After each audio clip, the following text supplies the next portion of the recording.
Hey guys, we were receiving multiple grievances about the sound quality of the STA series from multiple viewers over a long period of time. It took our serious attention. As a solution, we are republishing STA episodes by digitally remastering the audio. In this video, we are clubbing first 5 theoretical episodes from the STA series. So stay tuned, stay focused.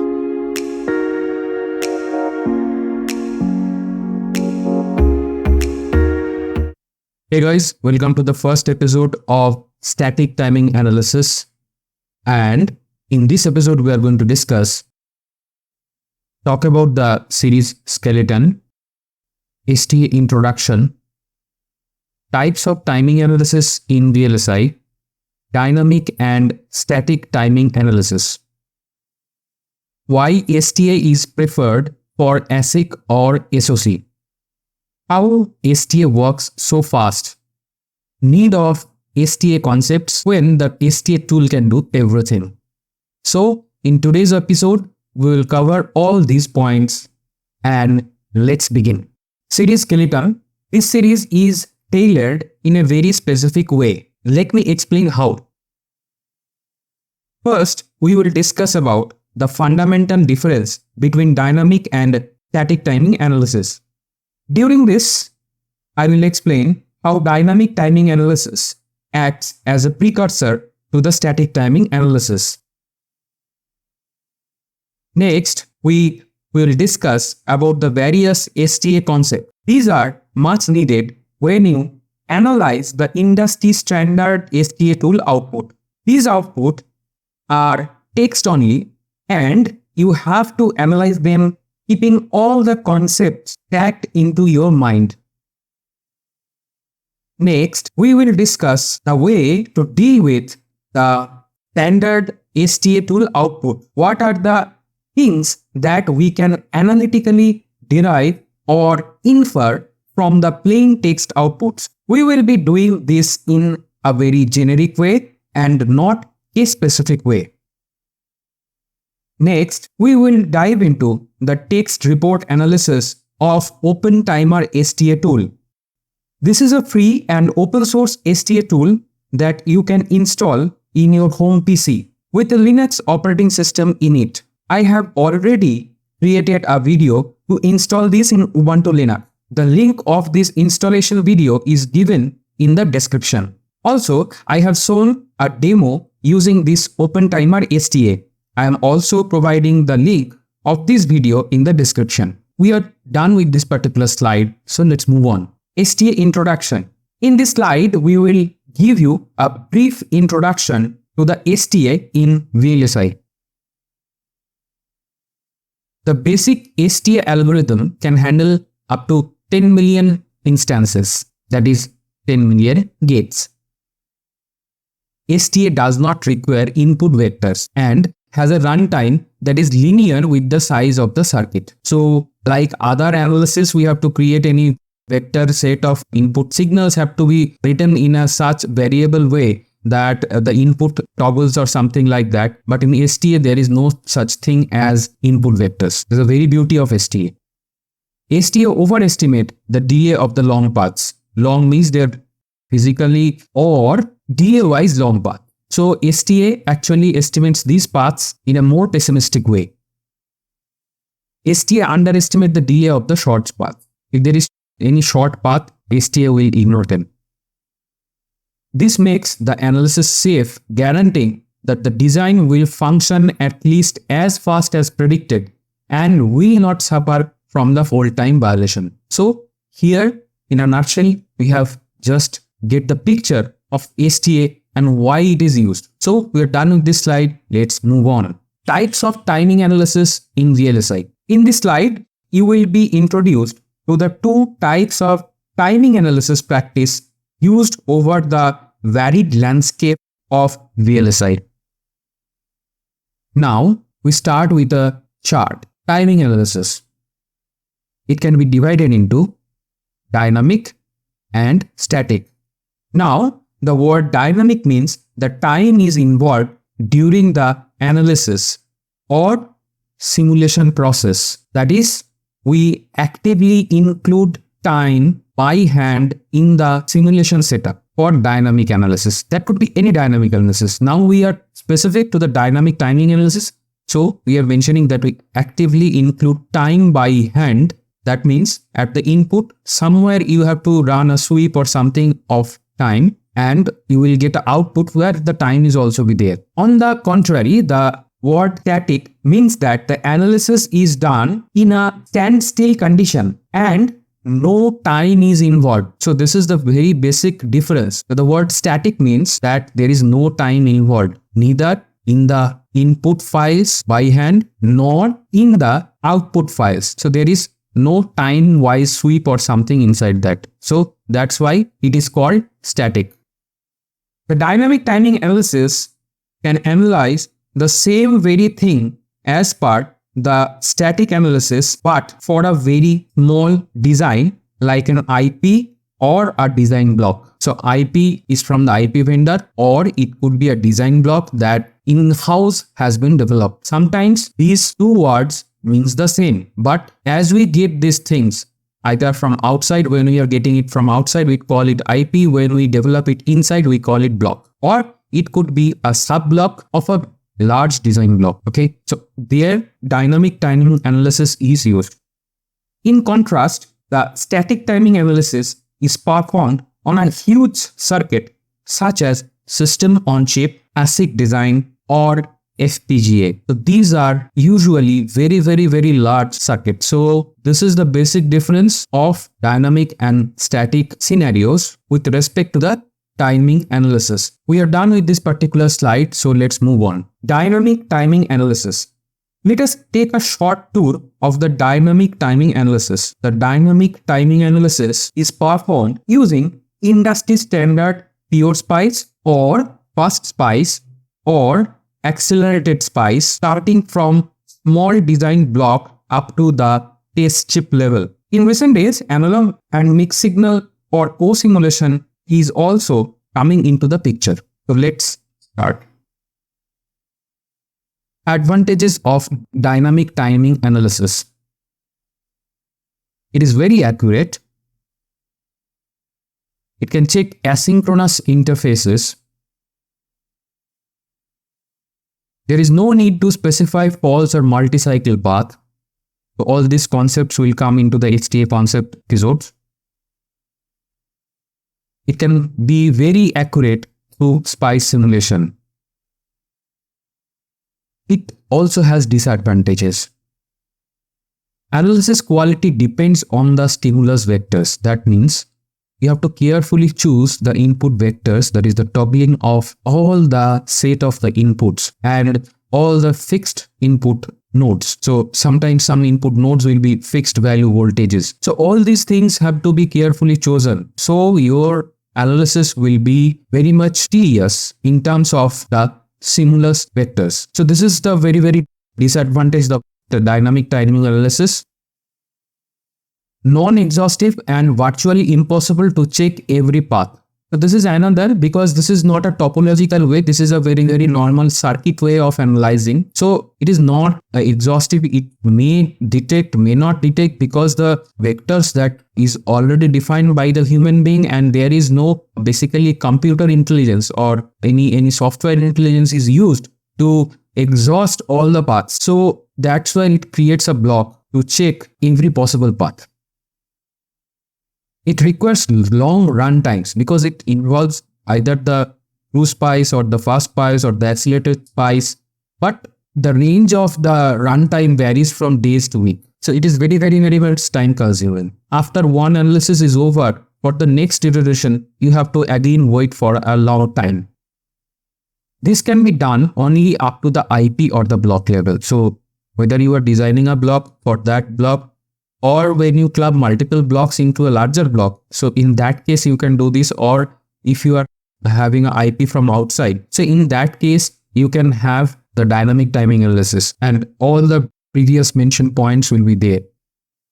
Test chip level needs fast spice or accelerated spice. As I mentioned that the test chip nowadays for you are doing a design, and many of the design houses have a test chip unit and they design a test chip to check the functionality of the design block, the functionality that the design block is intended to perform. So for that, the test steps are defined, all the test vectors are defined, and for such large block to run the spice simulation, we need fast spice or accelerated spice. These are the industry only, and I'd like to emphasize here that these are industry only spice. That means you cannot get them outside the industry. So these are very, very much staying inside the industry, this kind of spice.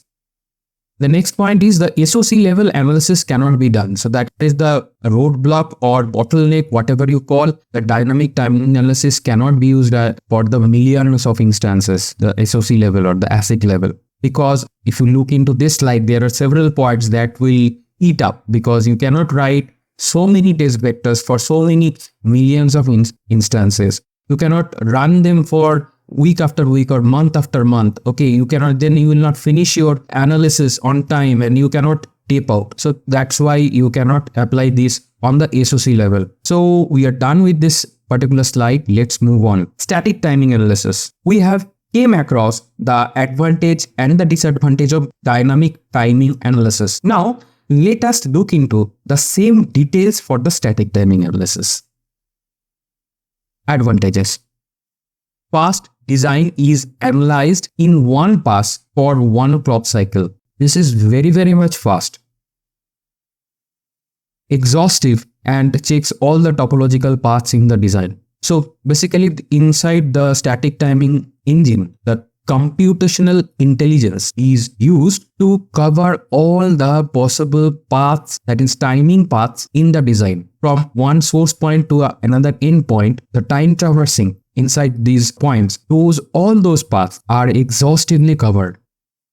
Does not require the verification environment. So here we are talking about the verification environment means the previous one. In dynamic, we need a verification environment. There we have to use a kind of set of input vectors defined for everything and blah, blah, blah. All those things, initializing lot of things, all these things.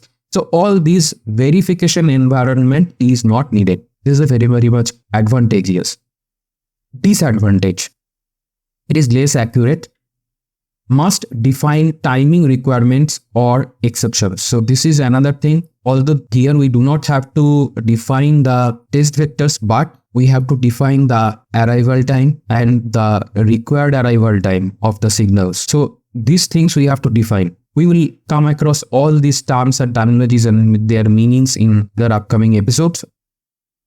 Difficulty handling asynchronous designs and false paths. So this is one thing that gives a pain a lot, because static timing analysis cannot be done for the paths which do not involve a clock or a time traversing of a signal. So all these asynchronous paths and false paths, they cannot be analyzed using static timing analysis. So we have seen both the advantages and the disadvantages of static timing analysis. We have made a contrast with the dynamic timing analysis. So we are done with this particular slide. So let's move on. Why STA is preferred for ASIC or SOC? Now let us do the side-by-side comparison of dynamic versus static timing analysis to understand the advantages of STA in SOC or ASIC. So here we go. So let me bring my mouse pointer. Dynamic one, it checks the functionality of the design, whereas static checks the static delay requirements of the design. It is fully spice simulation based and static is fully formula based. That means it involves the computational intelligence. Highly accurate. So this is very, very much accurate because pure spice or fast spice with high accuracy is used, and it is more pessimistic and critical path analysis. So critical path means the pessimistic paths. Okay, this is much more kind of topological. The dynamic one has very slow runtime, whereas the static has very, very fast runtime. Because why this has a slow runtime? Because it will compute the actual of node by node calculation through spice, and hence it is having a large runtime, where in STA we are using a computational intelligence to check all the possible delays and the time traversing inside a circuit. The dynamic is applicable at the IP block level,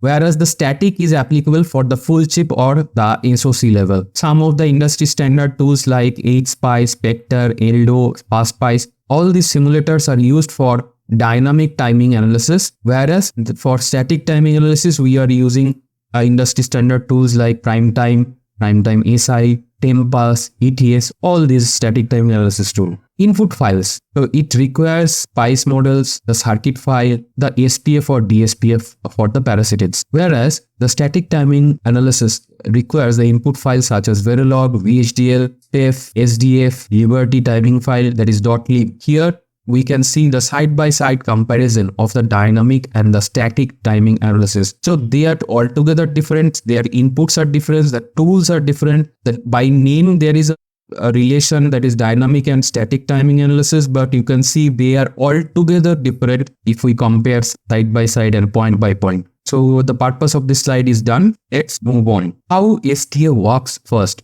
Now this is very much good question. Let us see how. So far we have seen why STA is preferred. Now you may be wondering how STA works so fast for such a big design such as ASIC or SoC. Let me explain. The IP blocks are characterized by characterization tools such as Liberate. This process of .lib generation takes at least a month for any IP vendor for all the standard cells, including all the PVT variants. However, this may take more than a month also if there is some shortage of the tool license. So you have just got an idea how much time does it takes for the characterization data to get generated. Now this creates the slew load delay for each standard cell, that is .lib. Thus, with the manpower and effort spent over multiples of a month, slew, load and various kind of delays are pre-characterized and put into a text format called .lib, which is also known as Liberty file. This file also contains basic information of each standard cell. This is read by STA Engine, which also read the design data, that is Verilog, VHDL, system Verilog, timing constraints, that is SDC, user-defined delays, RCCC parasitics through step file are read by STA Engine. All these inputs are processed by the STA Engine in less than an hour. Finally, the STA tool hands over the text report to us and we have to analyze the same using the STA concept. So guys, you have seen the entire flowchart of the basic data generation and using of the data for static timing analysis. Now, from this picture, you can see that the very much pre-characterized data comes from the .lib. Rest of the data which are of the design comes from the Verilog, the VHDL, system Verilog, then SDC, then user-defined delays, RCCC from SPEF. All these things are ready. Means all these things are ready for the analysis of the STA engine. The STA engine uses its computational intelligence to exhaustively search for all the paths, all the combination of the paths, and from there it reports the timing violation. And these timing violations are very much important for the chip to be qualified for tape out. That means before the tape out, we have to clear out all these violations. So we are done with this slide. Let's move on to the next slide. Need of STA concept. In this slide, we will explain the need of STA concepts. We have to analyze the STA violation through various STA concepts such as first, the critical path analysis. Critical means the pessimistic paths here in terms of time traversing in the circuit. Next is the clock to queue delay. So these are pretty common thing in delay analysis, that is clock to queue delay. The next one is register to register delay, reg to reg delay. The next one is AT versus RAT. AT means arrival time, that is actual arrival time of the data for various gates and nets, and required arrival time means which is defined by the designer. So this is the required arrival time and we are comparing it with the actual arrival time. We'll come up later on this series about the details. The next is on-chip variation, OCV. So OCV nowadays is very much important because of the process variations and all. So these data usually stays inside the .lib as a OCV variation, and we need to analyze these OCV variations also in the output.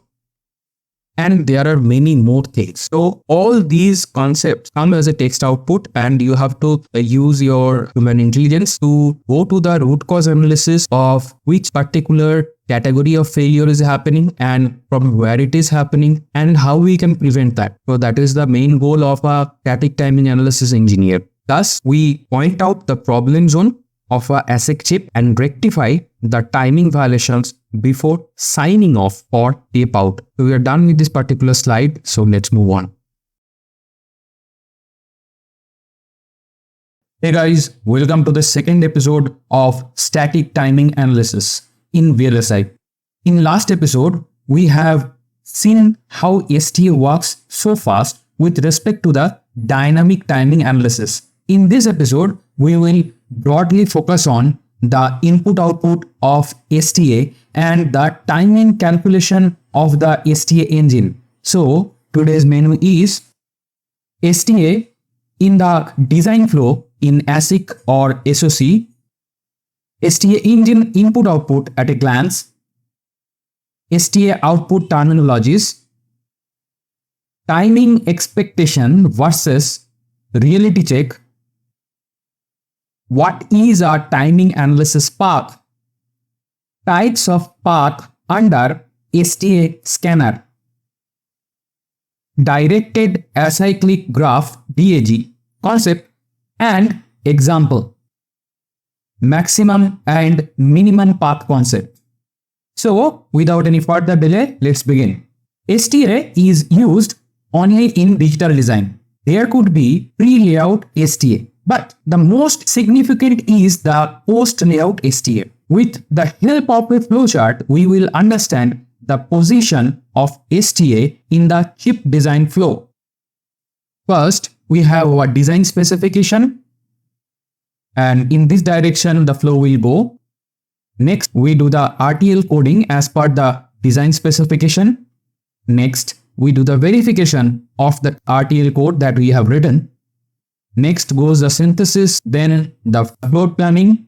Next, power routing. Here we enter in the backend part in the floor planning and power routing stage. Then comes the global placement. Next comes the detailed placement. Next to it comes the clock tree synthesis. Now our flowchart will move on the right hand side with the arrow, and the next step is global and detailed routing. The flowchart will now move upwards. Layout generation or changes. Next comes the DRC and the LBS. At next stage, once the layout is done, we do the parasitic extraction for a DRC and LBS clean layout. Next, when our parasitic extraction is ready, we do the static timing analysis. And do remember guys, this is the backend or post-layout static timing analysis.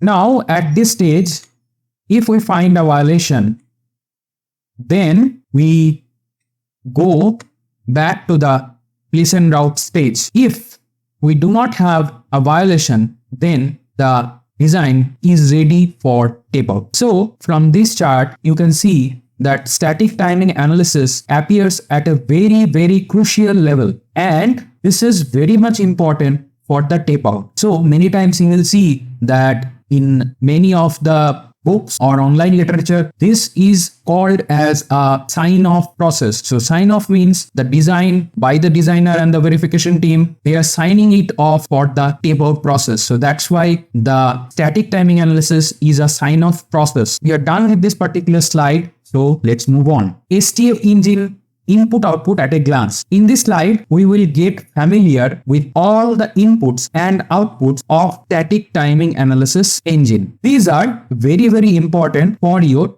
knowledge base. Here we have infographics for you. This is the static timing engine, and you can see its direction goes shorter in the below direction. So above it will be all the inputs and below it will be all the outputs. Our first input is synthesis tech library. So guys, basically this comes from the Foundry and inside the PDK, and this tech library has all the Foundry definition of the gates. Next input is gate level netlist. This is designed by the designer team who are designing it at the pre-layout level, that is in the RTL level. This is basically from the front end part. Next input is SDF. So it contains the delay and it is also a file extension. So it contains all the designer defined delays. The next input file is design constraints integral. Okay, it is also called a SDC file, and here we give all the timing constraints for the STA engine. Next, we have all the pre-characterized data for all the logic gates in the standard cell library. This is the timing model library, also called the .lib or the liberty file. So in this, all the pre-characterized data for the entire set of standard cells are there. Next, we have the output. The first output is AT or RAT. AT means arrival time, RAT means required arrival time. We'll see some slides later about this AT and RAT with a detail. Next output is report or histogram. So STA engine do a huge amount of text reporting. Also, it gives us the histogram. So we will count what all the types of outputs in this report later on. The last one you can say is the design data. Now, this design data comes through the Tickle interface. And in case you have not seen the first episode of Tickle in this channel, the link is given in the description. So you can go there and see the episode. I have explained there with vivid detail how this type of design data is processed through the STA engine APIs. So here we have the entire picture of what are the state of inputs and what are the outputs of a STA engine. We are done with this particular slide. So let's move on. STA outputs in detail. We have just seen all the input and output of STA. Now we will discuss about all the types of timing violation that comes in the output report of STA engine. So these are register to register delays, setup time check of all external synchronous inputs, hold time check of synchronous outputs, clock to queue, that is clock to output delay, pin to pin combinational delay, different analysis modes such as base, worst, typical, on-chip variation, that is OCV. The list has not exhausted yet. To continue, here we go. Data to data checks, case analysis, multiple clocks per register, minimum pulse width checks, derived clocks, clock gating checks, netlist editing, report clock timing, clock reconvergence pessimism, worst arrival slew propagation, path-based analysis, debugging delay calculation, and many more. So we are done with this particular slide, and this is a kind of exhaustive list what all things we can expect in our text output of the STA engine. So let's move on to the next slide. Timing expectation versus reality check. What we mean? We'll discuss about the expectation versus reality check process for STA delay estimation versus verification. The designer designs a circuit keeping some predefined delays as estimation so that the design operates at desired gigahertz speed. In STA, we use a method called directed acyclic graph to serve this purpose. Let us see how. So we have estimated delay by a designer that we are just picking, and we have to compare it with the calculated delay, that is the actual delay coming from the STA engine. To do this, we have to superimpose the two things by some method. This is called directed acyclic graph. Now, this directed acyclic graph is a timing path or a set of timing paths. So this graph is realized on the timing path. We'll see how. So this is the concept here. We are done with this particular slide. Timing analysis path. Path means reaching from one point to another point to net by going through logic gates, flip-flop, etc. But there is a catch. Not all such paths are called timing paths. So let us see which paths are called timing paths among all the paths in a design. So here we have a picture of our timing path, and in this picture we start from the left. Our path starts from a clock, goes through a flip-flop which is yellow color. Let me bring my mouse. So here starts from the clock, it goes through a flip-flop, then it crosses the AND gate, then a OR gate, then a MUX, then a XOR gate, and ends up in the data pin of another flip-flop. Any path subject to the timing analysis which start at a source of the clock, ends at the D pin or data pin of the flip-flop. This is called typical timing path. So we are done with this particular slide. Let's move on. Types of path under STA Scanner. We have a clear concept of timing path now. We move forward in this slide to get familiarized with 4 types of timing paths that our STA engine considers during its analysis. Here goes our graphics of a chip. Now let me one by one define the 4 types of timing path. First, input to register. You can see the label in the right hand side graphics of the chip. Next is register to register path. Also the label comes up on the right hand side. Next comes the register to the output path. The label is also shown there. And the 4th one is input to output. These are the 4 types of paths. So here, let me do a clear demarcation. From here to here is 1.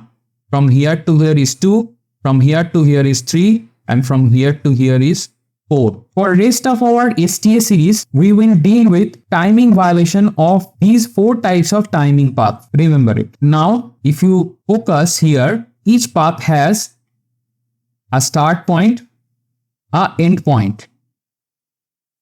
There will be a calculated value of the delay. So guys, we'll see in further slides the actual example of such path. We are done with this particular slide, so let's move on. What is directed acyclic graph? As of now, we are familiar with the timing paths. Now let us superimpose the directed acyclic graph on it. We will use the below graphics for this purpose.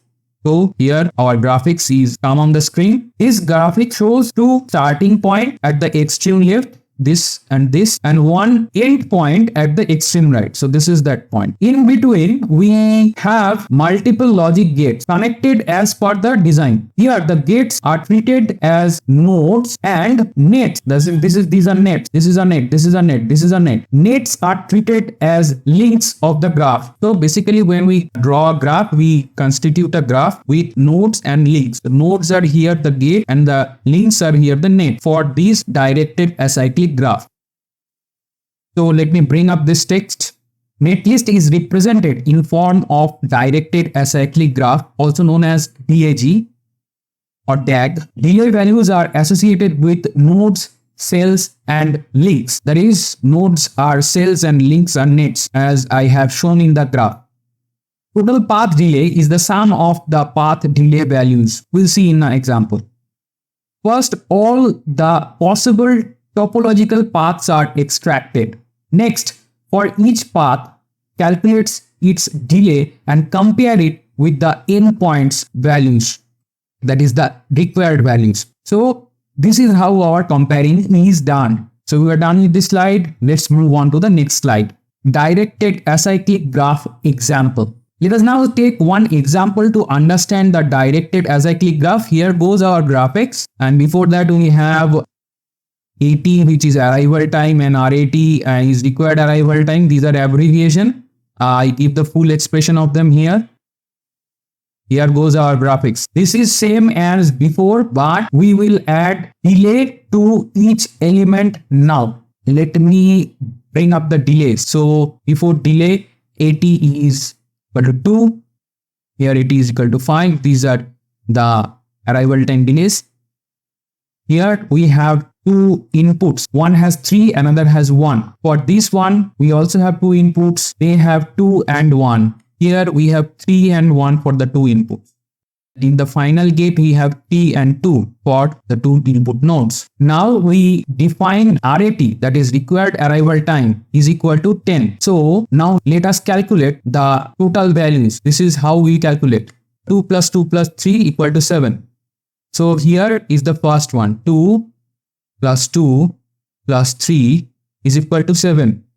So this is okay because here it is within the RAT range. Okay, what you have specified as RAT, it is within that specific range. The next one we bring up is 2 plus 3 plus 1 plus 3 equal to 9. So 2 plus 3 plus 1 plus 3 is equal to 9. So this is again within the required arrival time. So it is okay. This path is okay. Next we have 2 plus 3 plus 3 plus 2. 2 plus 3 plus 3 plus 2. So this is equal to 10. And this is also okay because it meets the RAT. The next one is 5 plus 1 plus 1 plus 3. Now here 5 plus 1 plus 1 plus 3. This path is not okay. The next one is 5 plus 1 plus 2 is equal to 8, and this path is okay. So here we have shown the example of a directed acyclic graph, and we have seen how the calculations are done on this graph for the AT or the delays that have been defined and the versus the RAT. So we do the AT versus RAT comparison and we point out the path which has problem. That is which is not okay for the timing. So we are done with this particular slide and the example. Let's move on. Maximum and minimum path concept. So far we are clear enough with timing path. Its representation as directed acyclic graph. Now we will get familiar with the concept of max path and min path. We will take the help of this graphics for our understanding. So I have bring up the graphics. Here you can see from the left what we have. Here we have a flip-flop, then here we have a OR gate, here we have a NAND gate, here we have a NAND, we have a NOT, here we have a OR, here we have a XOR gate, here we have a flip-flop. So here in the graphics we can see that it is highlighted as the minimum path and here it is the maximum path. Now let me bring up the text. A max path is not the physical maximum length path. So physical length means how much long the path is. It is not like that. It is with respect to the delay. So here it is the maximum path. In red we have written this. This is the maximum path. A minimum path is the path with the smallest delay. So here we can see the minimum path. So here, since in this path most number of gates are there, so it considered as a maximum path, and here we have the least number of gates and the delay, we call this a minimum path. So guys, we are done with this particular slide. Hey guys, welcome to the third episode of static timing analysis. In last episode, we have talked about the directed acyclic graph, which deals with the AT and RAT. In this episode, we will discuss about various delays which affect these AT-RAT check in actual circuit. So here goes our menu for today. First, we talk about STA delays. Next, we will talk about propagation path delay. We will explore physical path delay. We will talk about prelayout net delay calculation. We will talk about designer defined delay. We will talk about post layout net delay. Next, we will talk about cell delay calculation.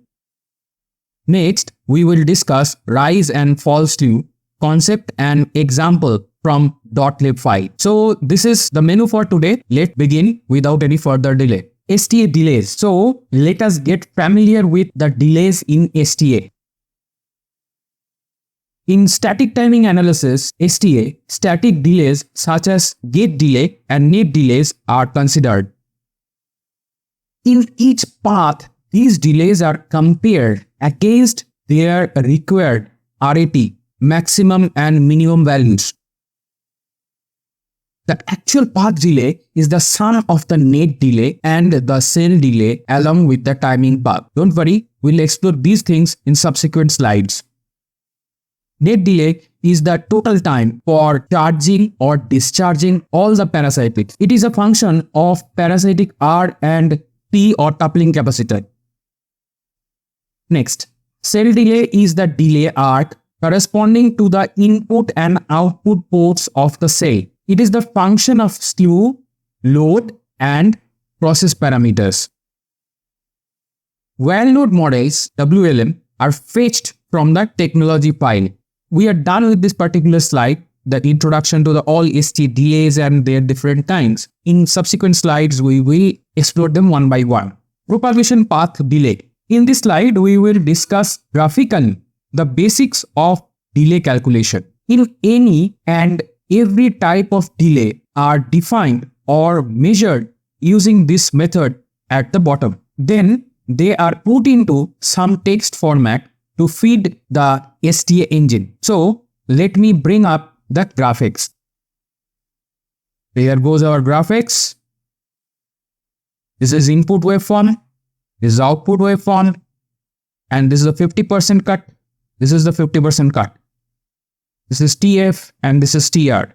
Here you can see that there are two waveforms. The above one is input waveform, which is generally called the reference waveform. The below one, which can be output of a logic gate or an IP or simply a design block. Whatever it is, the delay is measured on it. We can see in both the cases that there is a horizontal dotted line. See, this is the horizontal dotted line which cuts the waveform at 50% height. So if I consider this is the height from here to here, it cuts at the 50%.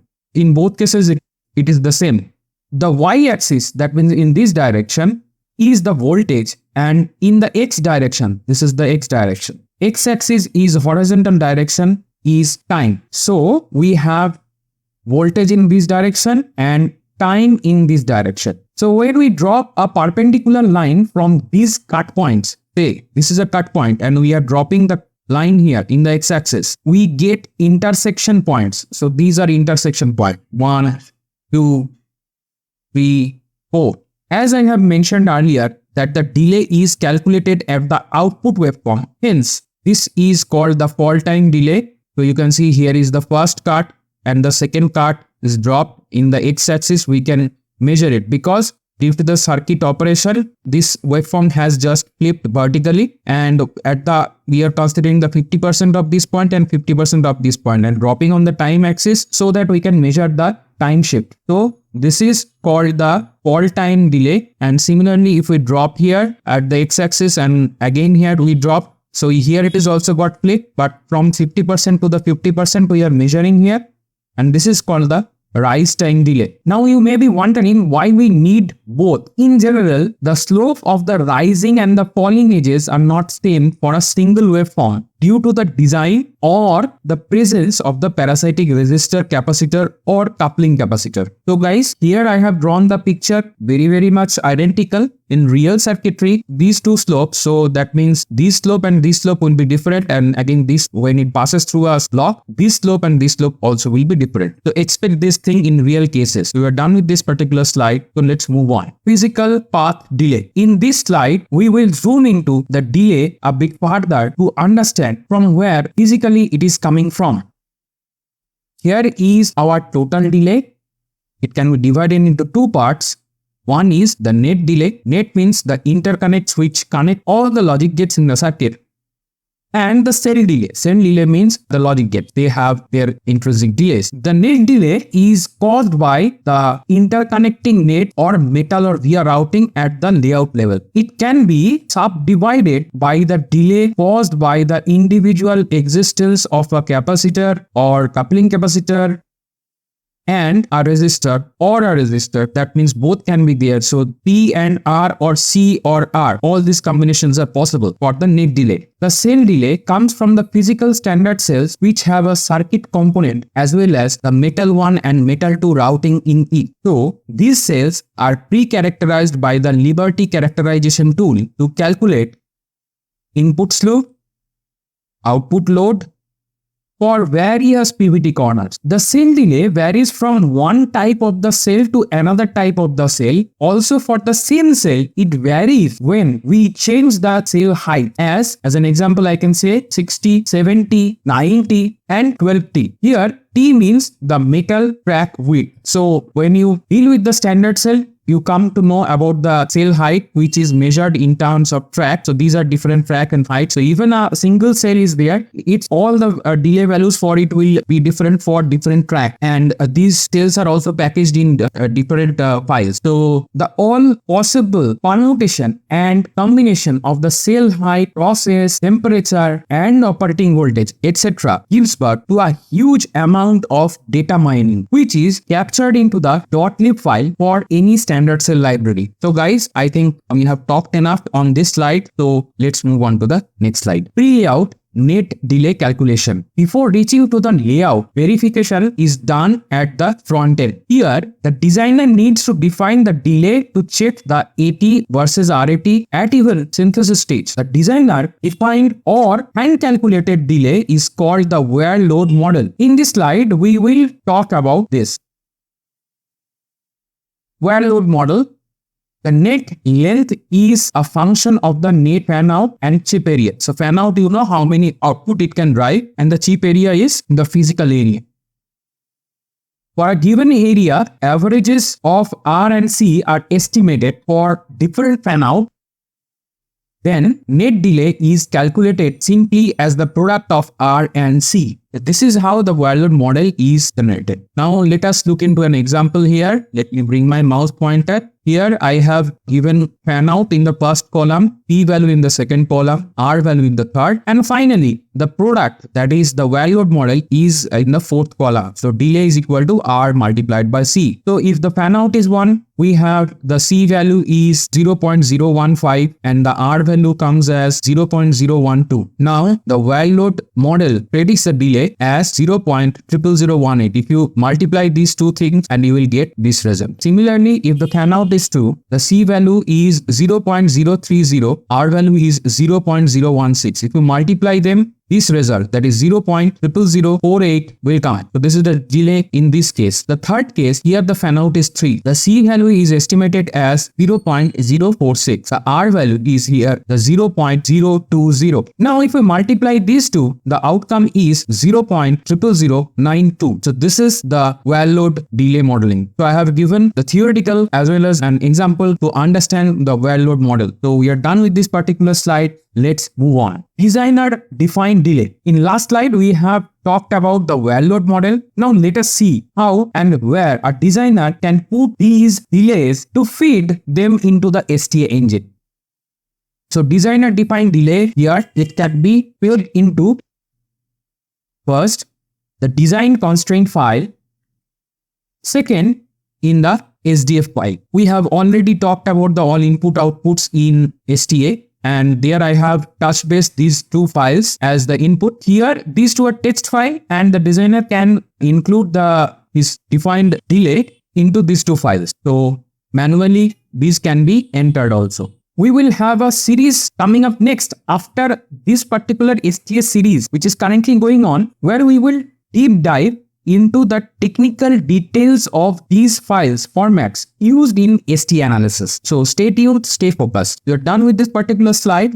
Let's move on. Post layout net delay, RC back annotation. So far we have talked about all the pre-layout delays. In this slide, we will enter into the junction point where the front end meets back end. Through infographics, we will explain how designer designed netlist catches the tough and cold of parasitic RC when its layout is realized. So here we go. This is our pre-layout circuit. When we realize the post-layout circuit after the layout and we extract the SPF, ESPF, SPF, SBPF, etc., whatever you call, the post-layout netlist comes as like this. Can you spot the difference? Yes, the difference is here and here. So these are the parasitic resistors that have been added. I have not complicated the structure with parasitic capacitors, but they will be still there. So it is just to exemplify you. So you can see that, I bring my mouse pointer. In such circuits, what happens when there is a post-layout netlist, the space is created. These nodes, this is a node, this is a node, this is a node. So such nodes will generate multiple subnodes. These subnodes will be connected to the parasitic resistor, capacitor, and coupling capacitors, because these are metal routes in actual practice, and there will be the coupling capacitor will show the neighboring effect. So here I think the picture speaks for itself, and this picture also. In STA only, the PEF or SBPF is used as these contain the information about nets only, as cell delay are picked up from .net. So just for your information, I have dumped all the formats of the parasitic files, but in case of STA, PEF or SBPF, SBPF is the binary format. It cannot be read by human. PEF is the text file, so it can be read by any human being. So either PEF or SBPF is used in STA. So these are not used, but just for your knowledge purpose, I have put it there. So we are done with this particular slide. Let's move on. Cell delay calculation. PEF is for the net, and for the cells, the design, we have the .lib that will contain the delays. Now, the delay modeling inside the .lib file is done using these three different ways. Here goes our cell delay modeling, which is done through the .lib characterization, and there are three different delay models are there. NLDM. NLDM means nonlinear delay model. Here we use lookup table and interpolation method to find out the required delay. The next one is CCSM. CCSM means composite current source model. Here we use driver and receiver model to define the delays. The next one is ECSM, which means the effective current source model. This is the first and only open standard current source model which is well accepted in the industry. So we are done with this particular slide. So let's move on. Slew, rise and fall. In this particular slide, we will discuss about the most important element in STA, that is slew. We will take the help of an infographics to understand it properly. So here, this is our graphics. Now let me bring my mouse pointer. So here you can see the waveform is rising. Here it is flat, and then it is again decreasing. So I have intentionally kept the two inclination different just to show you that in real life they may be different. And I have also exemplified the different kind of threshold, right? Here 10%, here 90%, here 20% and 80%.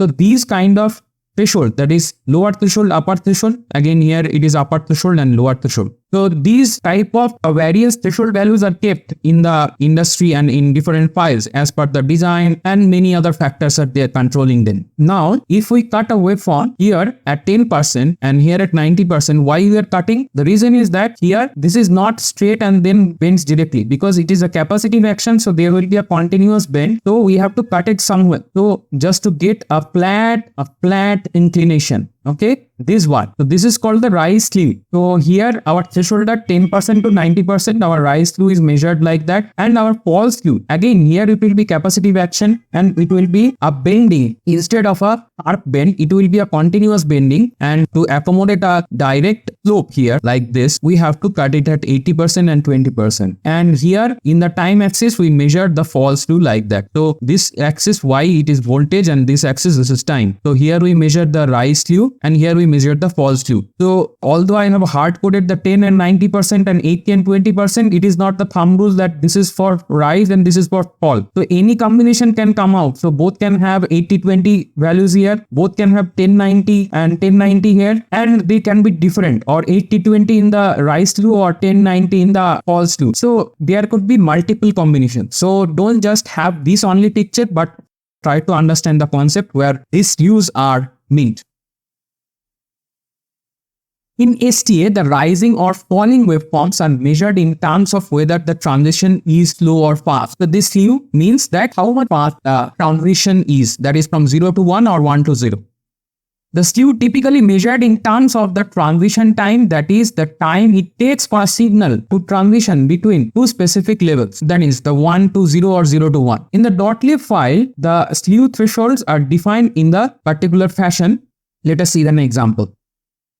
The falling edge threshold is defined as slew lower threshold PCT fall, that is then colon, then 20.0, and this line ends with the semicolon. Similarly, for Slew upper threshold PCT pol. So this is pol slew. Let me bring my mouse pointer here. We are talking about pol slew, and this lower threshold is 20% and upper threshold is 80%. So here what we have depicted in the picture, the same thing you can read in text format in the .lib file. Now rising edge thresholds. Slew lower threshold PCT rise. So here it is same. So you can see here our threshold is cut point is at 10%. Now Skew upper threshold PCT rise is 90. So this is at the 90%. So this is the way of representation inside the .lib file, and this similar commands may be there within the STA tool also. So they may be exact or they may be a bit different, but this is the way of representation of the Skew cut point. So we are done with this slide. Let's move on. Rise skew versus delay from the .lib. In this slide, we will exemplify the lookup table for rise skew versus delay in NLDM model of .lib. Here you can visualize the 2D lookup table LUT from which the STA engine picks up the delay. In case an exact value of the index is not found, then the STA engine does the interpolation technique to find it out. Here the computational intelligence of STA engine can be observed. So let me bring up the details. Here we are using the NLDM model, so I have highlighted. So first there will be a template. Template means this is a kind of prototype where we define the shorthand of the things. Variable 1 total output net capacitance. Variable 2 is the input net transition. So this is the first one is generally the row variable and the second variable is the column variable.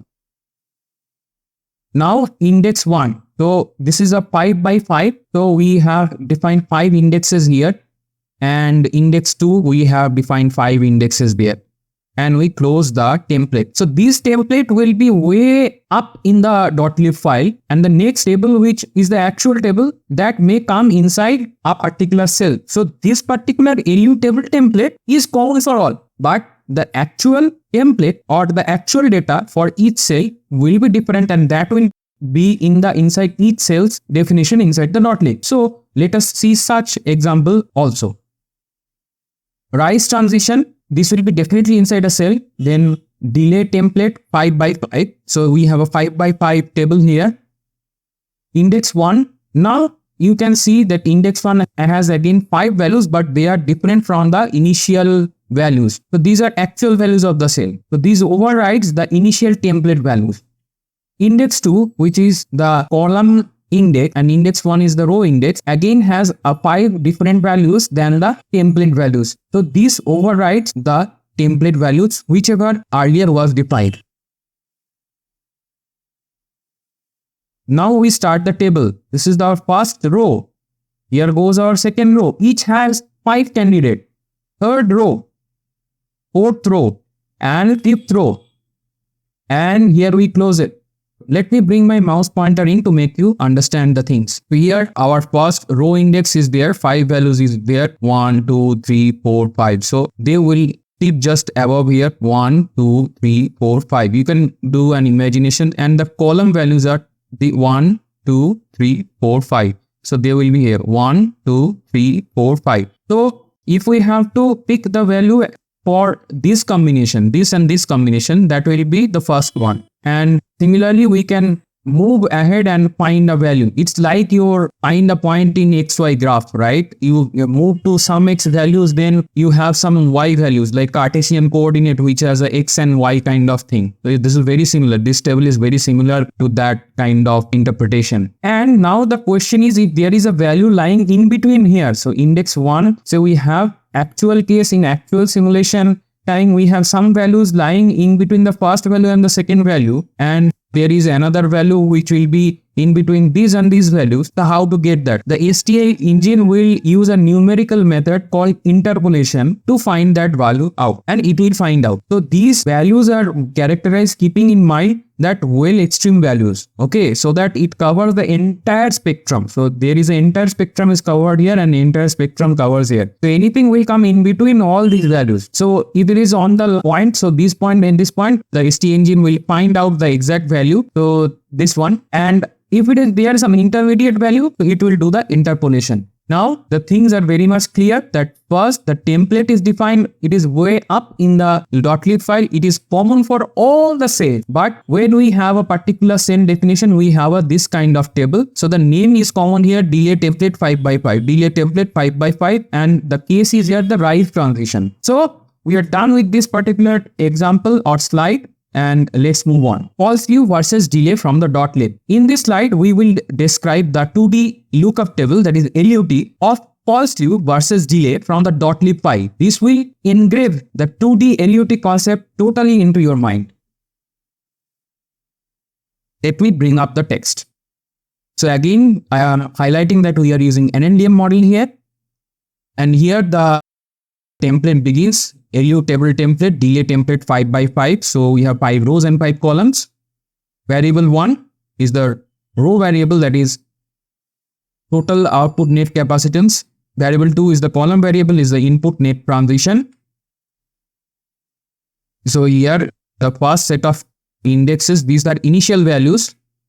And again, these are 5 set of index values for index 2.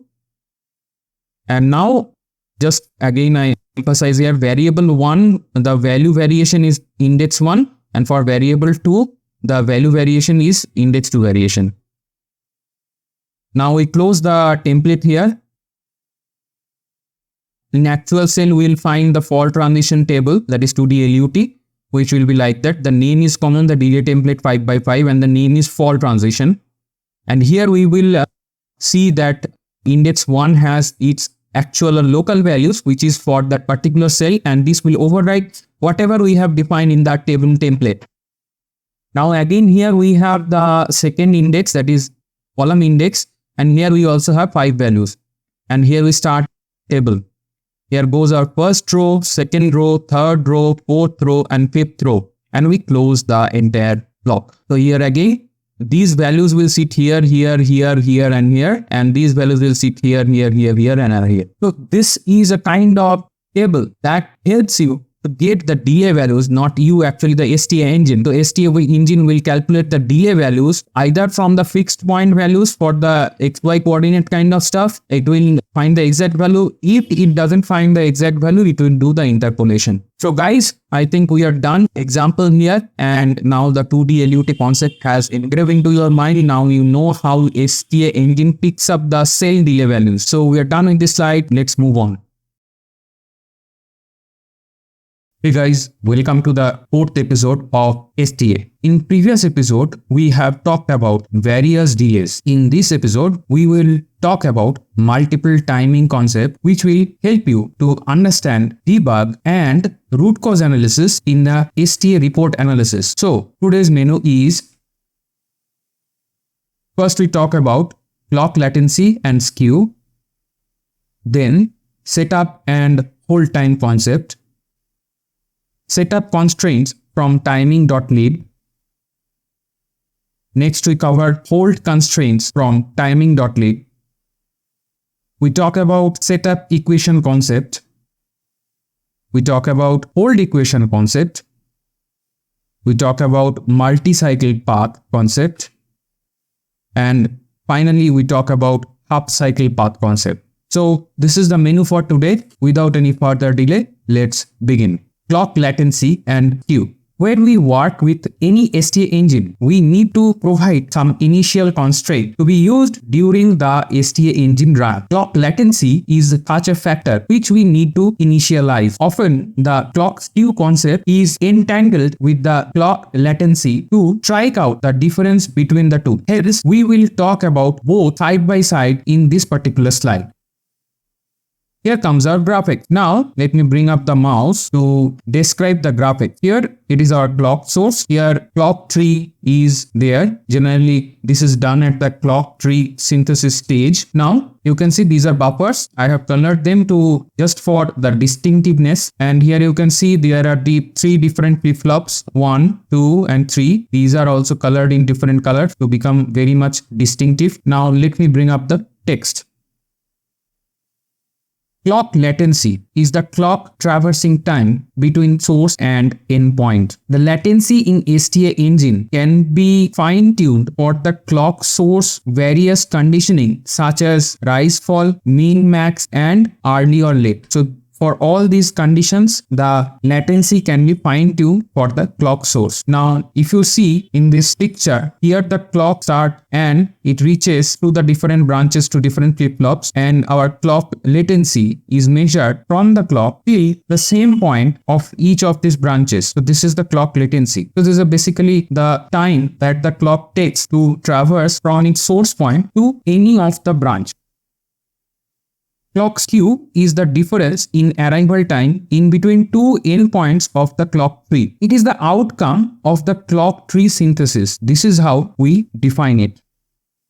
In actual practice, in the STA tools, we define the clock latency with this particular command. Now, all the texts are there. Let me again point to the clock skew. So, the clock skew is the difference in arrival time in different branches. So, from branch 1 to branch 2, from branch 2 to branch 3, or we can calculate from branch 1 to branch 3. So, if there are many more branches, so we can calculate in between any of the two branches the difference in the arrival time. Because here it is very simplistic figure, but when we actually deal with a circuit which has millions of gates, this clock tree branching will not be very much simple, and there could be clock gating also. This is the definition and simplistic figure just to keep a snapshot in your mind. So this is clock latency and these are the clock skew. So we are done with this particular slide. So let's move on. Setup and hold time concept. The setup and hold time is the key factor in STA. These two can be found in violation report of STA Engine output. So you must have the concept to debug and root cause analysis. So let me bring up the infographics for the concept.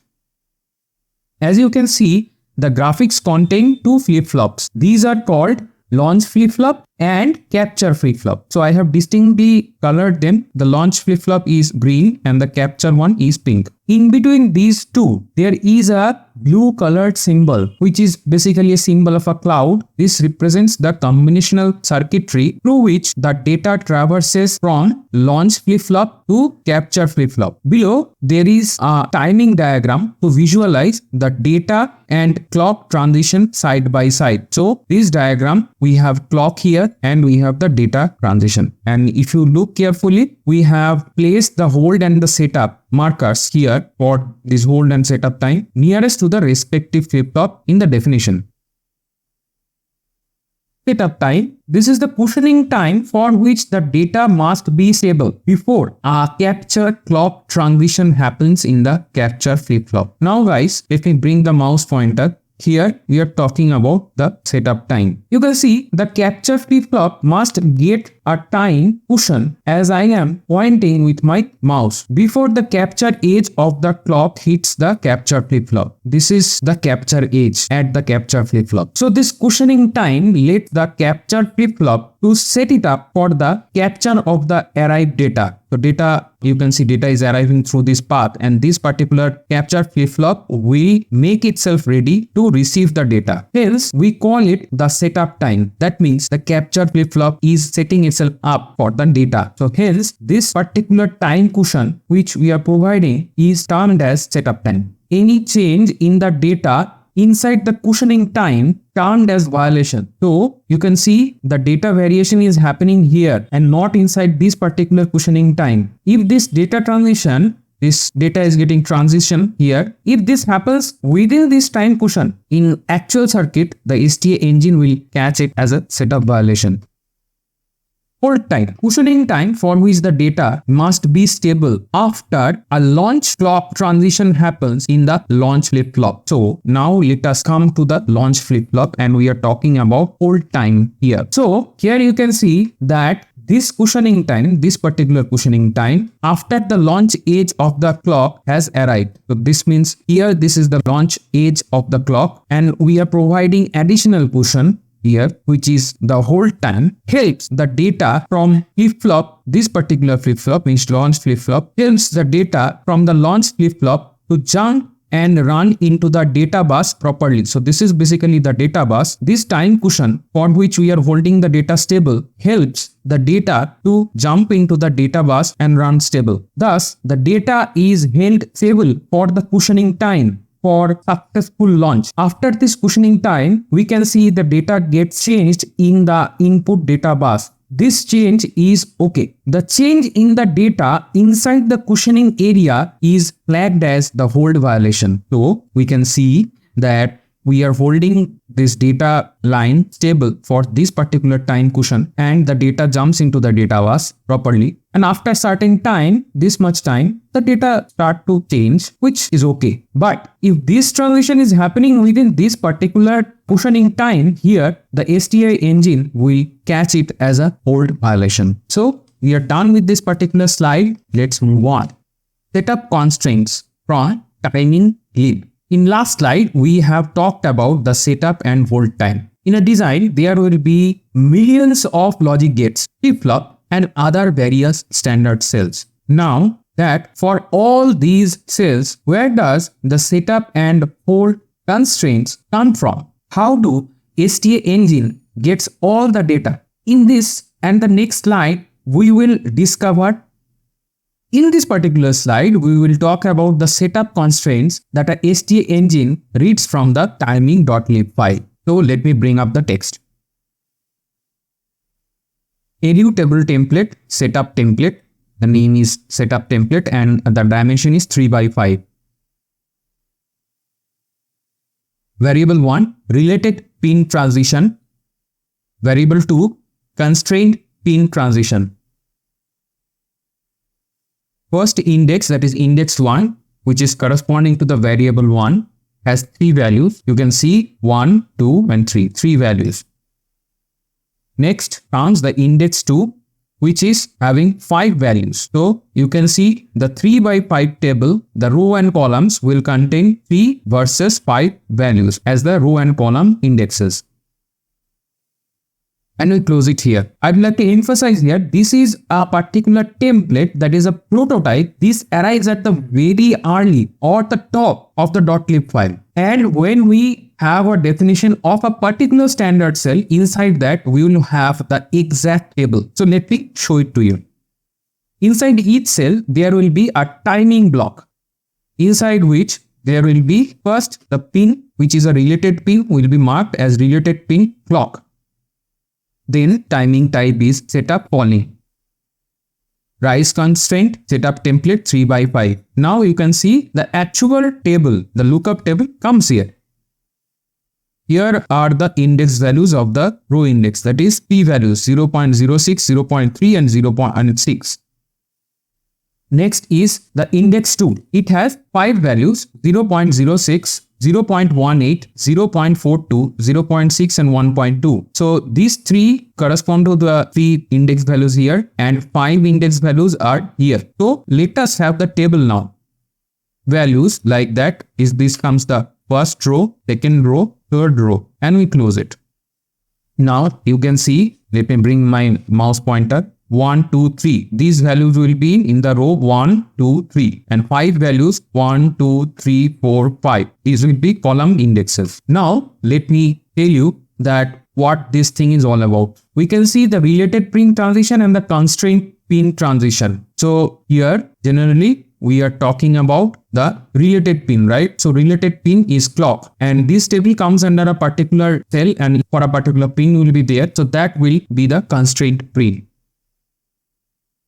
Now, we also have a similar table for the fall constraints. So we have a rise and fall constraint. Similarly, here the 3 indexes for the rows are 0.06, 0.3 and 0.6 and there are 5 column indexes here. And next comes our table, first row, second row, third row, and we close the table. And we finally close the timing block. So this timing block will appear inside the .lib file deep down for each particular standard cell. Now, you know that any particular standard cell means it could be a logic gate or it could be some other particular standard cell. So when the STA engine reads the dot lib, it gathers all this data and it have a mapping of this timing will count for a particular pin of a particular cell and with respect to the pin clock. So if we say this is for Q, right, the clock to Q transition. So clock to Q delay values, we will have the transition values. So we know that these are related pin transition, means these are clock transitions, and say if it is Q, so for Q transition. So we have the clock transitions here and we have the Q transitions here. And for each combination, there could be one value coming. The STA engine will manage the calculation. How? Now, if these indexes are exact values, then they will find the direct values. If some value is in between, so if there is a value between this and this and this and this, some value here and here, what the STA engine will do? It will use a numerical method called interpolation and find out the value. So here when this table is characterized during the Liberty file characterization, all the extreme values, so from here to here if we come diagonally, all the extreme values are covered in this table so that we have all the extreme values. And as you know, any particular dot lib is generated for various PVT conditions. So definitely for each PVT there will be a different dot lib. Thus we get all the combination for all the kind of PVT variations. Now the STA engine have all these data inside, and when it dynamically calculates, right, the delay for different paths and all for the AT, RAT factors that we have explained already in previous episodes. All these factors the STA engine judges from the data that reads from the dot lib. So that is a very important factor to have all this data in the dot lib, and this is how we are relating the setup and hold concept and the corresponding constraint that is coming from the dot lib. This will be used in the actual STA engine when it runs, but whenever this run is happening, it will happen in a blink of an eye. We are done with this particular slide, so let's move on. Hold constraints. In this slide, we will explore the hold timing constraints from the timing dot lib. Now here again, we have first the AU table template and it is 3/5. So first variable is related pin transition. Variable 2 is a constraint pin transition. And here comes our the row index and here comes our 5 column index because the table is 3/5 as you can see. Here 3/5, so 3 and 5 values are there, and here we close our table template. Again I am mentioning this will be way up at the very beginning of the dot lib where you find all these templates. You can also have a similar word prototype of a table. Here we get the prototype for the row and column values, but in actual practice for each cell the actual data will come into the timing paragraph, you can say, so, or the timing block. And these hold constraints are like this. This is a one example. Related pin is clock. Timing type is hold calling. Rise constraint hold template 3/5. So this is rise constraint. And this will contain a 3/5 table. Row indexes are with. These are actual index values and these actually overrides. So these three values are actually overriding these three values for that particular cell for which we are having this data. Next, we have 5 column values here and we start the table. So first row, second row and third row, and we have 5 corresponding columns. So our 3 values, 1, 2, 3, they sit here, here, here, and these 5 will sit here, here, here, here. So there will be 5 values. 1, 2, 3, 4, 5 here. Again, we close this particular rise constraint table, this lookup table, and next we have the fall constraint. Index 1, index 2, we have row and the column index values, and we have the first row, second row, third row, and we finally close it and finally close the timing paragraph or the timing block. Here we have the hold constraints from the dot lib. Again, I will say, so this will be for each and every standard cell, and they will be present in the .lib file. And for this reason, you can see the .lib file will be very, very huge in text format. if you open up with editor like gvim or something, it will take some time to load, even though it's a text file. Another point is here, we both have rise and fall constraints. So means that for a rising or a falling condition, we have the both constraints. So because we don't know what is happening, so whether rise is happening or the fall is happening. So these are pre-characterized. And again, I am mentioning from going diagonally from here to here, all the possible values, all the extreme values are characterized, and any value coming in between the values will be found out by the numerical method called the interpolation, and the STA engine will do that with its intelligence. So this is all the whole constraints from the .lib file. We are done with this particular slide, so let's move on. Setup equation concept. In this slide, we will discuss about the setup equation. This is a must know for all of you. To realize the equation, we will take up help of the infographic. Let me bring it on the screen. Here. Now in this picture, there are two flip-flops. First one is the launch flip-flop colored in green, and the another is the capture flip-flop on the right hand side colored in pink. Now there is a blue cloud symbol used for the combinational path that the data passes through before reaching to the capture flip-flop. Our first path is from clock pin of the launch flip-flop to the D pin of the capture flip-flop. So this is our first path. This path is used for the data transmission. The second path starts from the clock pin of the launch flip-flop and goes up to the clock pin of the capture flip-flop, passing through two buffers, buffer 1, buffer 2, or buffer 1, buffer 2. They have distinct colors. Now in this whole diagram, we can see there are several red dots here.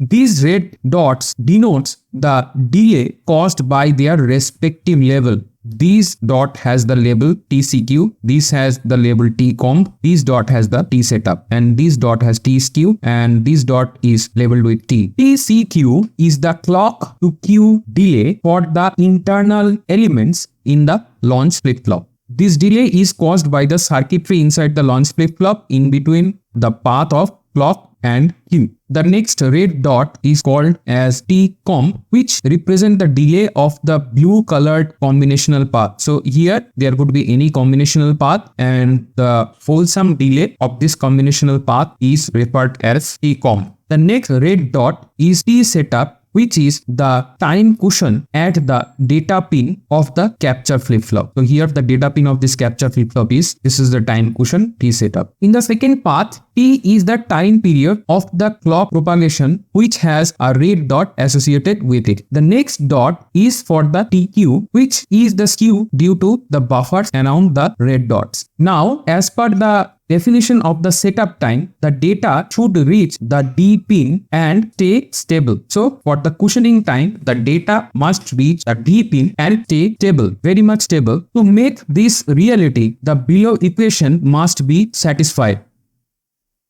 Now let me bring my mouse pointer here. So you can see TCQ plus TComp plus T setup. Now one thing here, the capture clock will come here and all the delays are before that, and we have the time cushion which is before that, so all are having the plus symbol. So this must be less than T plus T skew, and thus we can say the total time of traversing which is in the LHS must be less than or equal to the time of equation in the RHS of this equation. So the data in the path 1 must reach early than the clock propagation in path 2. So we are done with this particular slide. Hold equation concept. In this slide, we will discuss about hold equation. This is also a must know for you. We will take the help of an infographics to understand this equation. Let me bring the graphics. In this graphics, we have a launch flip-flop colored in green, a capture flip-flop colored in pink. We have multiple red dots along with their labels. These are either delay or the time cushion. The first from the left is TCQ, which is clock to queue transition delay. The next is T-hold, which is the time cushion for the hold time at the Q pin of the launch flip-flop. The next one is the T-comp, which is the delay due to the blue cloud representing a combinational path, and this T-comp the delay for this entire combinational path. The next one is the red dot in between two buffers. This represents the TQ. Now you can see that there are two paths in the infographic. Since this is for launching of the data, we do not involve the time period. Let me bring up the fold equation. In this equation, the minus sign is because T hold is the time cushion is appearing after the launch clock H has already appeared. In other words, this equation can also be rewritten as like this. So here done with the fold equation concept. So let's move on. Multi-cycle path concept. In this slide, we will get familiar with multi-cycle path concept. Now let me bring up the infographics for this. In this picture, there are two flip-flops. The data is traversing from the green one to the pink one. In between, we have an orange color cloud which represents some combinational circuits which contribute to delay. Now, in the label, you can see that the delay is a multiple of the time period t. Here, it is 7 times of t. This could be any number. I mean, the 7 instead of 7, it could be any number. But I would like to also emphasize these are real numbers and not imaginary numbers. So, the path from the clock pin of flip-flop 1 to the data pin of flip-flop 2, this path is called a multi-cycle path. Let me bring up the definition. For a multi-cycle path, the combinational delay between the propagation from launch flip-flop to capture flip-flop is multiple of the clock time period. So this is the concept of the multi-cycle path, and we are done with this particular slide. So let's move on. Half-cycle path. In this slide, we will get familiar with the half-cycle path. This is not the same as the last slide, so don't jump into conclusion. Let me bring up the graphics to understand the concept.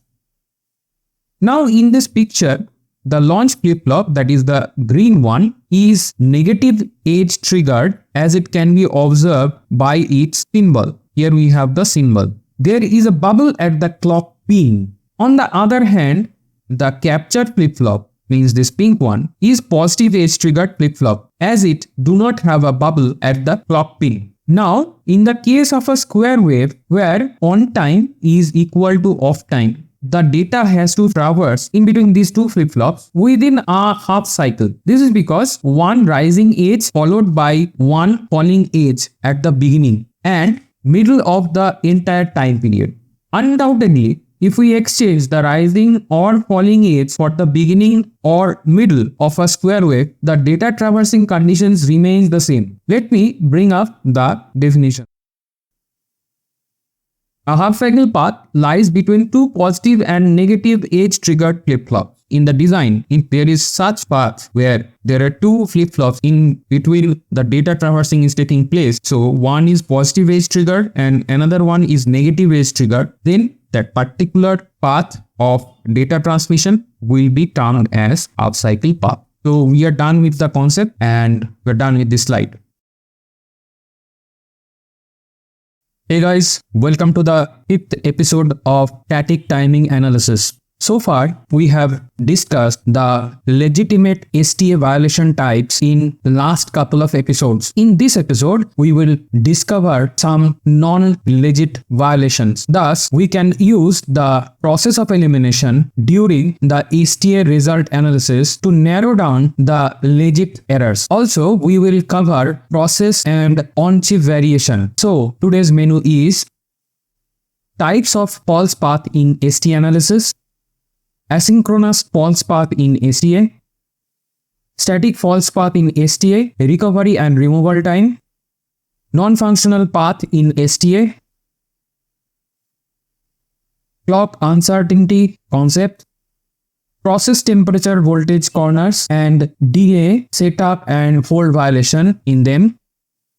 And finally, we'll talk on-chip variation, also known as OCV. So here is the menu for today. So without any further delay, let's begin. Types of false path. As I have mentioned in the beginning, there will be non-legit violations inside the STA output. If we cannot segregate them, we cannot rectify the legit STA violations. Hence, the sign-off will be delayed and consequently, the tape-out will be impacted. These non-legit violations come from various false paths.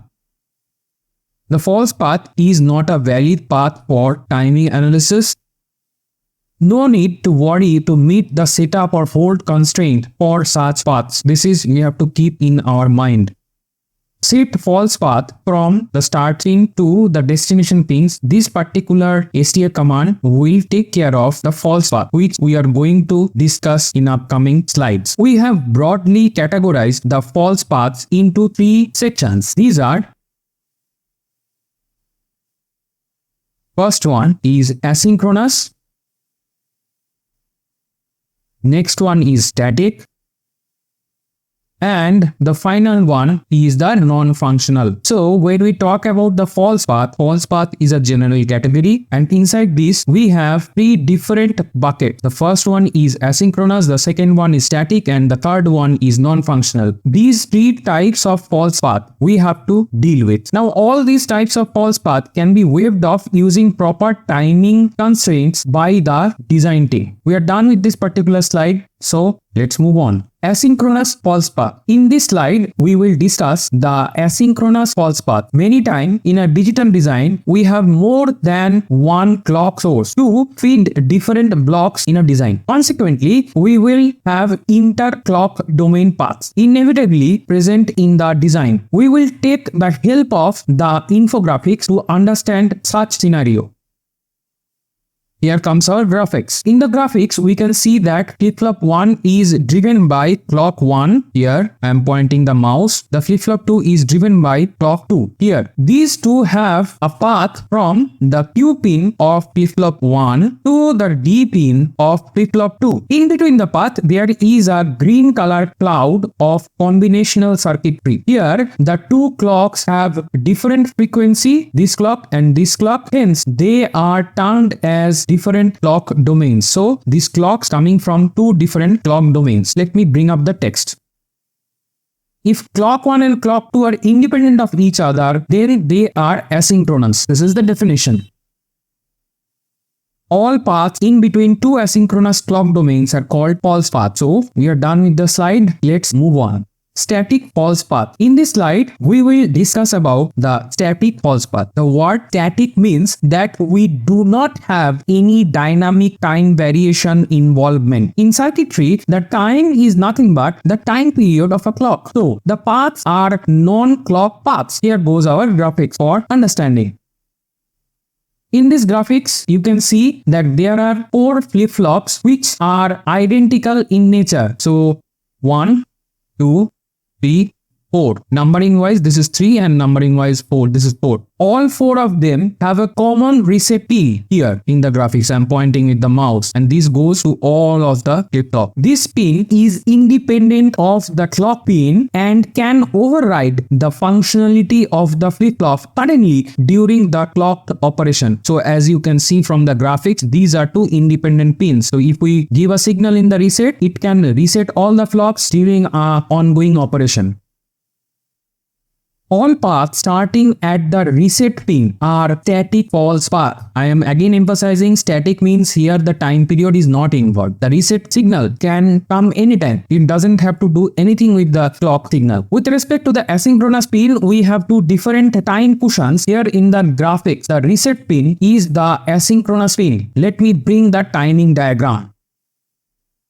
Now in the timing diagram, this is clock pulse and this is our reset signal. Okay, so here it is changing and it is changing here. The recovery time is the time cushion before the arrival of the clock edge. So here I am pointing in the graphics. This is the recovery time. This is the time cushion before the clock edge. The removal time is the time cushion after the clock edge has appeared. So this is the removal time and this is the length of the time cushion. In both cases, the asynchronous input must be stable as shown in the diagram. So guys, you can see in both of the time cushion, our reset signal is stable. So this is the condition for the recovery and the removal time. We are done with this particular slide. So let's move on. Non-functional false path. When there is a multiplexer present in the data path, there could be n number of data path combination where n is the number of possible select signal values. Now, if we have more than one mark in the timing path, then due to the permutation and combination of the multiple select signals, many such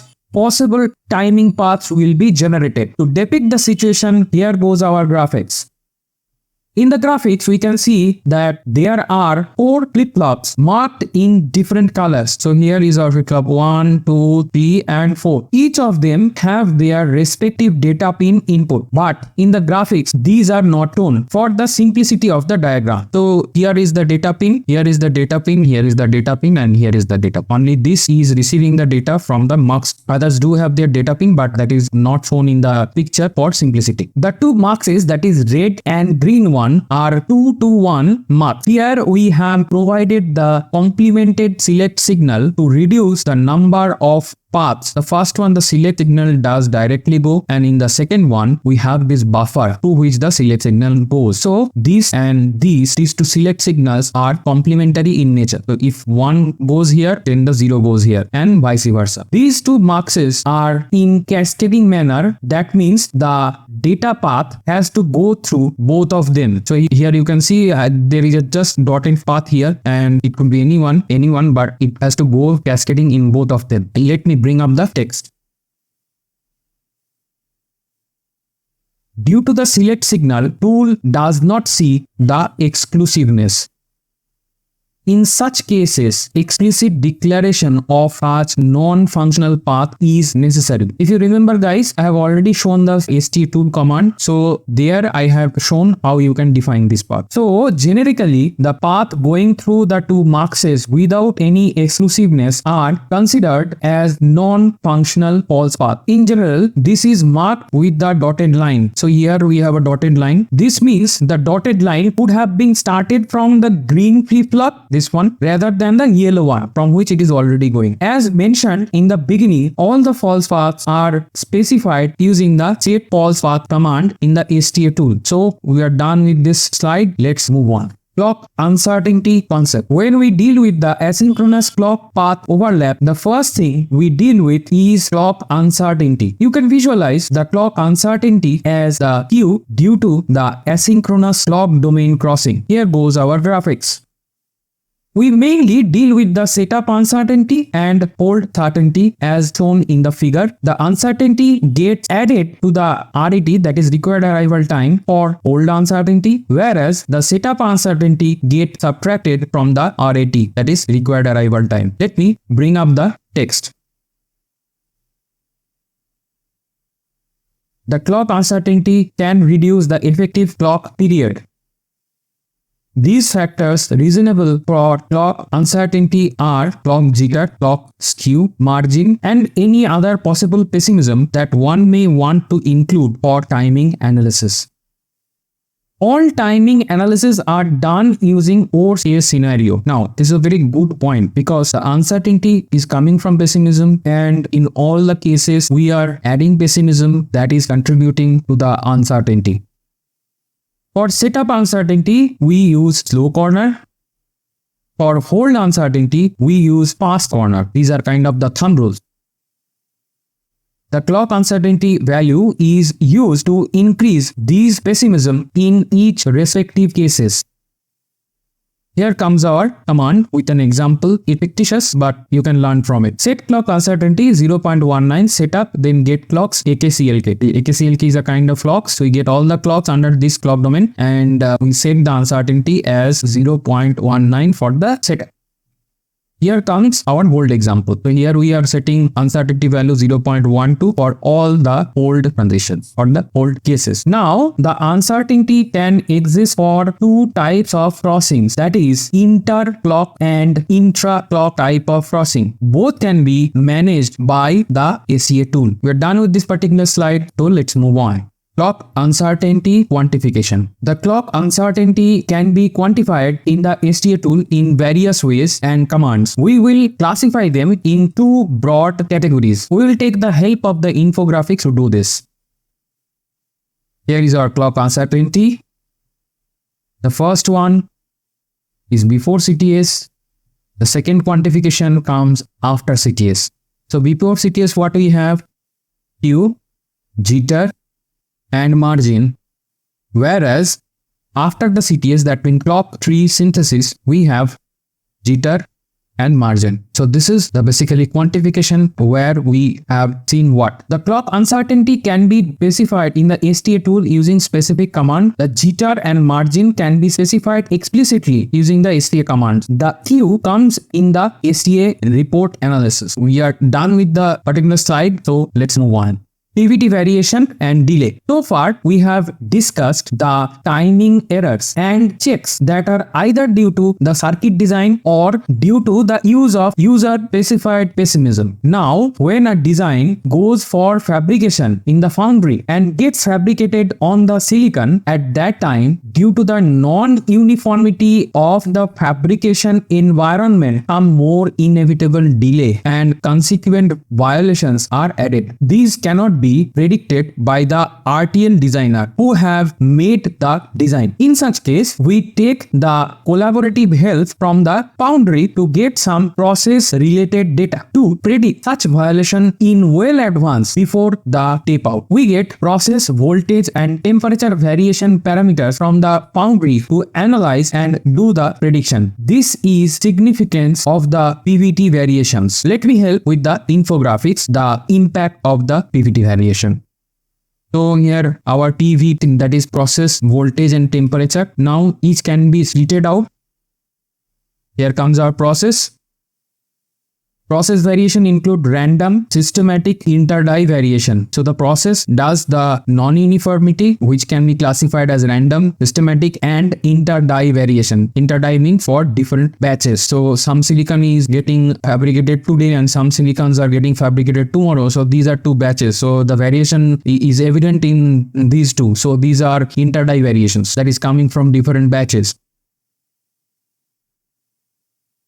Next, we have the temperature. Delay is directly proportional with the temperature.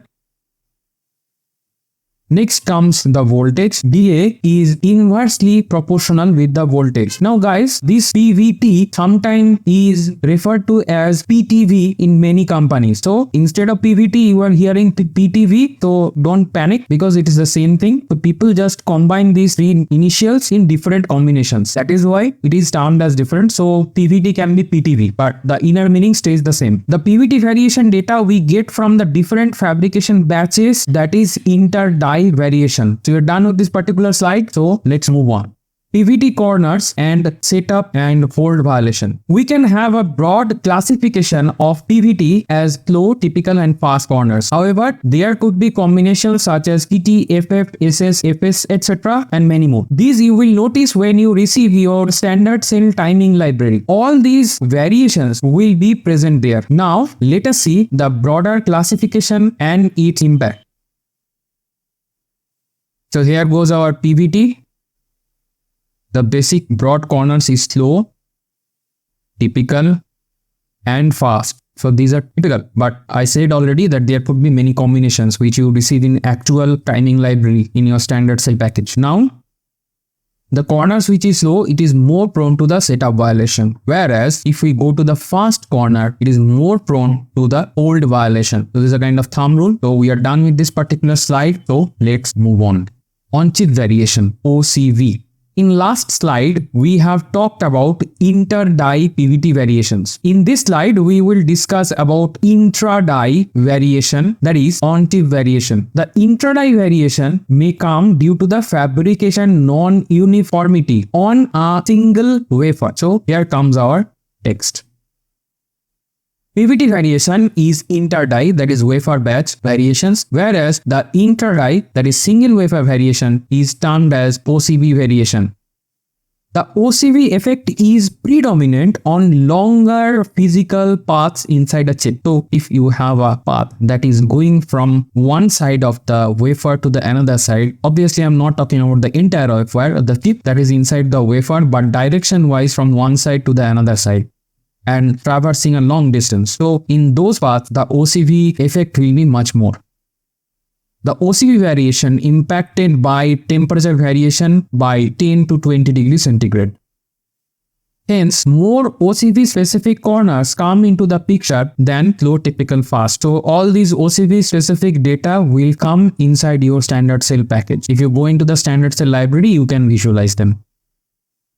The STA incorporate the OCB effect by derating the delays of the specific path. So derating is related to the concept where we have already defined the slew, right? And the 10-90 and the 80-20 ratios that I have already discussed in initial episodes. So the derating acts at that point from 90 to 100%. Okay, how much that could be derated? Both cell and net delay are subject to the derating effect. So this derating affects all of the kind of delays, whether it is a cell or net, because this is coming as a on-chip variation, non-uniformity of the process across one single die. OCV can be implemented in the STA tool using the following command. Set timing direct early, there could be some value exec, and if it is late, then some YY value. So either of them will be specified to take the derating into the effect. Apart from this, one thing I would like to mention, there will be OCV timing libraries which comes inside the standard cell package. There will be OCV related data inside the timing.lib. So not only this particular command, but that also will be read by the STA tool, and that will be organically implemented in the circuit analysis. So we are done with this particular slide, so let's move on.